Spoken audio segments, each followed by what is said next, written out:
नाज़रीन गिरामी अस्सलाम वालेकुम वरहमतुल्लाहि वबरकातुहू।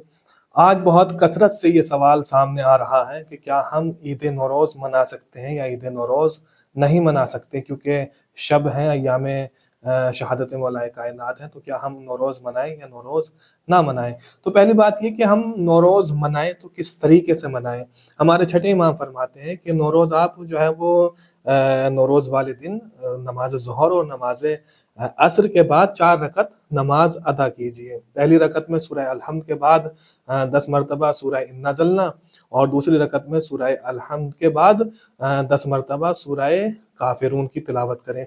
फिर 2 रकत ये नमाज पढ़ने के बाद फिर 2 रकत और नमाज अदा कीजिए, तो जिसकी पहली रकत में सूरह अलहम्द के बाद 10 मरतबा कुल हुवल्लाह, और दूसरी रकत में सूरह अलहम्द के बाद 10 मरतबा सूरह फलक और 10 मरतबा सूरह नास की तिलावत करेंगे। इस तरीके से 2-2 करके 4 रकत नमाज हमको पढ़नी है। तो अगर ये अमल हमको अंजाम देना है, इस तरीके से हमें नौरोज़ मनाना है, तो हम नौरोज़ मना सकते हैं। लेकिन अगर जैसा कि बाज़ इलाकों में खुशियाँ मनाई जाती हैं, होली की तरह ईद नौरोज़ को खेला जाता है, तो इसकी हकीकत, इस तरीके की हकीकत ना तो किसी किताब में है, ना किसी रिवायत में है, और ना ही आमाल में है। किसी तरीके से इसकी कोई तायीद नहीं है कि हम खुशियाँ मनाएं, गले मिलें, एक दूसरे को मुबारकबाद दें या एक दूसरे पर रंग डालें। तो इन चीज़ों की बिल्कुल भी न कोई अहमियत है और ना ही इस चीज़ की ज़रूरत है। बिलखसूस इन अय्याम में, चूँकि शहादत के अय्याम है, तो इन अय्याम में तो खुशी मनाना बिल्कुल कतन मना ही नहीं सकते। यानी अगर नौरोज़ मनाना है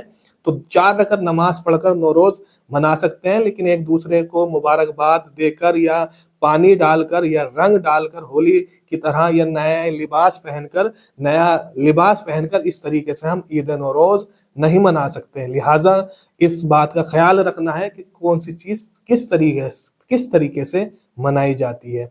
वाखिर दावाना अनिल हम्द।